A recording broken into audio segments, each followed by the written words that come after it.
যখন রাত্রিবেলা নিজের ভিডিও এডিট করতে গিয়ে নিজেরই খিদে পেয়ে যায়। যাই হোক, don't forget to like share subscribe to AnnownFoodie.in। এত খিদে পেয়ে গেছিলো, আমি বাধ্য হয়ে রাত্রিবেলা সুইগি থেকে আবার খাবার অর্ডার করেছি, ডায়মন্ড বিরিয়ানি হাউস বলে একটা দোকান থেকে। যাই হোক, এগ চিকেন বিরিয়ানিটা অর্ডার করেছিলাম। বিরিয়ানি প্যাকেট খুলতে দেখি ছোট্ট এক টুকরো ডিম সাইডে পড়ে আছে। আমি বললাম, কি স্ক্যাম হয়ে গেল নাকি? তারপর দেখছি যে না না, বড় ডিমও মানে গোটা ডিমও দিয়েছে।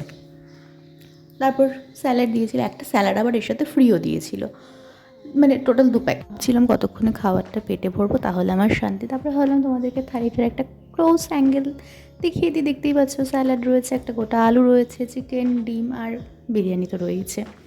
সবই ভালো ছিল, শুধুমাত্র চিকেনের পিসটা আমার মন মতো হয়নি, এটাই যা দুঃখের, কিন্তু খেতে ভালোই লাগছিলো। তারপরে একটা রাজকীয় গ্রাসের আমি প্রস্তুতি করছিলাম, মানে শসা, পেঁয়াজ, চিকেন, আলু, ডিম সব কিছু একটু একটু করে ভেঙে নিয়ে একটা সুস্বাদু একটা গ্রাস তৈরি করে সেটা মুখের মধ্যে আমি জাস্ট চালান করে দিলাম।